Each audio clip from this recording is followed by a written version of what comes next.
So we made it. A whole year of Project Bygone weapons. It's truly amazing to see how far this project has gone over the course of a year. Where I've gone in my modding career, where I will be soon, wink wink, I of course have all of you to thank, as the community is what makes PBW tick. Without you all, PBW wouldn't be anything right now. Still just some kid in a room making toy-looking guns as arsenal overhauls. Well, in many terms I am still just some kid, but now my stuff at least looks good. So to celebrate PBW each year, I've come up with the Project Bygone Weapons Annual Direct.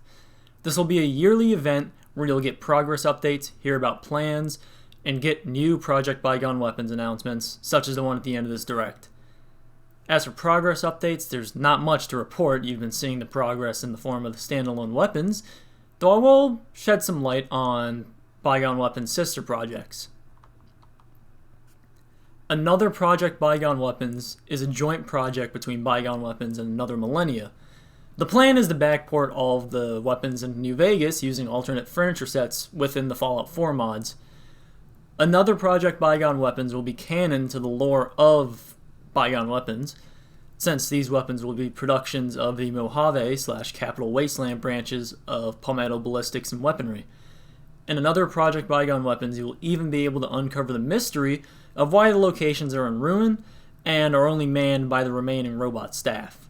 This will tie directly into the story of Fallout 4 Bygone Weapons, the climactic mod of PBW, which will house all of the weapons in one mod and give you a brand new post-ending questline to play through. More on that later. Another Project Bygone Weapons currently has not begun development, as there are asset updates planned for previous PBW mods that need to happen first. Once those happens, then PBW will start moving again. The Vanilla Tweaks mod is still planned and will be a mod that fixes some redundancies that would happen with PBW and Vanilla, along with helping weapons fall into the roles from past games better, such as making the Vanilla submachine gun use 32 caliber instead of 45 caliber to justify its low damage instead of keeping it in 45 by increasing the damage and having it hit a little too hard for the early game you find it in when you go to find Nick Valentine. So this will push 45 to a little later in the game. The hard-hitting Tommy gun will be filled by the 45 auto submachine gun from Fallout New Vegas. That's one example of what the Vanilla Tweaks mod intends to do. As of now, Vanilla Tweaks has not started development, but it will very soon. One of PBW's more outlandish sister projects, Old Earth Arsenal, intends to port PBW weapons to Starfield. This is still planned, I'm just waiting for the creation kit to come out for Starfield. Once it does, then the porting will begin, starting with weapons that have available animations in the game. More weapons will be ported as more animations get created for Starfield. The retexture series has started. As you've seen, right now the 44 Magnum and Deliverer have been retextured with the hunting rifle and combat guns on the way, or already out depending on what I do in the next few days. The retexture series will attempt to go over every weapon in Fallout 4 to bring them even more in line with the vast arsenal of PBW in combination with Vanilla Tweaks to make them fit in just that much better. And now for the main attraction here, progress on Project Bygone Weapons itself. Project Bygone Weapons has been chugging with the Chinese assault rifle out now. We've entered an asset push phase. What that means is I will just be purely focusing on creating assets for numerous PBW mods. This will allow me to improve my skills when it comes to modeling and texturing, and give me a good stockpile of assets to get a good few PBW mods out in relatively quick succession. The first mod after the asset push will be the combat shotgun from Fallout 1 and 2, also known as the City Killer shotgun. And now, to the big announcement of the Direct, something I'm very excited to share to celebrate a whole year of Project Bygone Weapons. Here you go.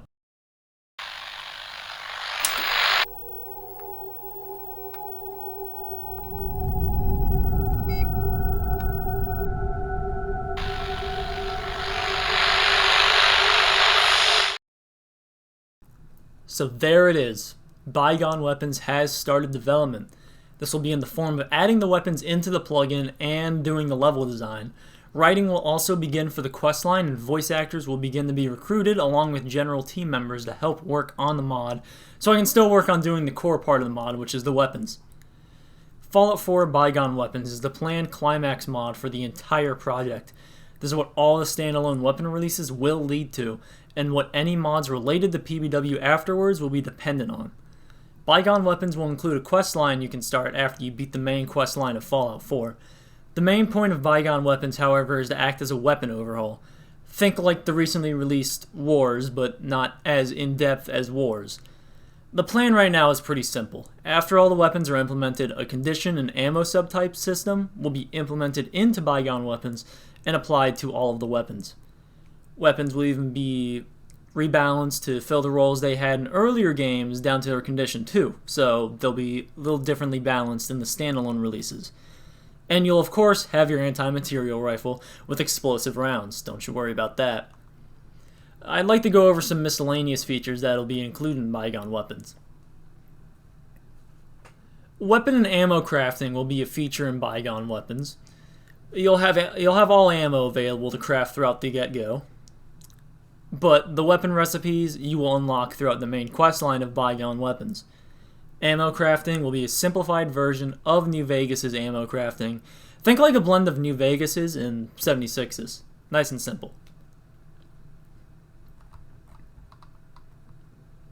Obviously, vanilla tweaks will be built into the mod, as the intended experience when it comes to Bygone Weapons is with the vanilla tweaks alongside all the weapons. I won't go into detail as I've already explained the PBW vanilla tweaks mod. Real quick, I'd like to discuss even more future plans for post-Bygone Weapons launch. Of course, I won't be quitting modding, so there's still content that will be released. Keep in mind, none of these are set in stone to happen, they are just ideas that may or may not end up being used. Many will happen, have been discussed for a while, some may not. Who knows?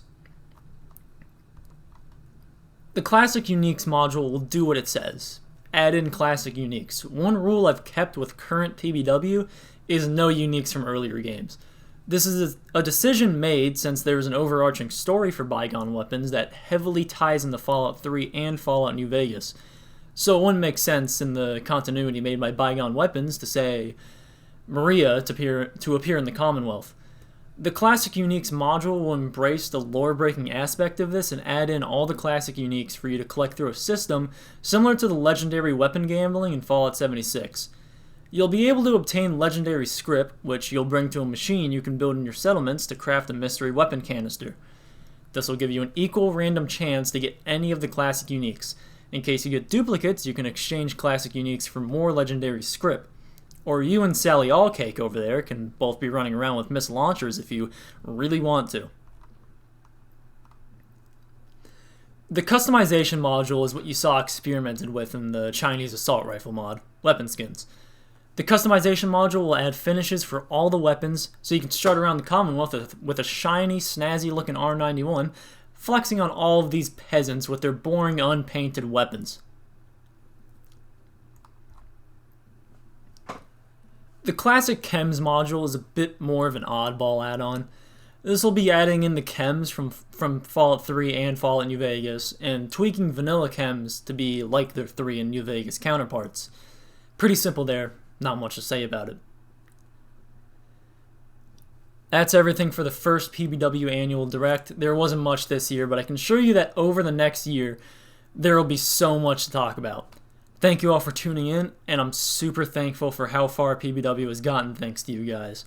The people I've gotten to work through in my modding career are awesome, and I'm extremely happy I've made it this far. Be sure to tune in to the live Q&A in the Discord server right as the premiere ends. Can't wait to see you there. This is Alexarator, signing out.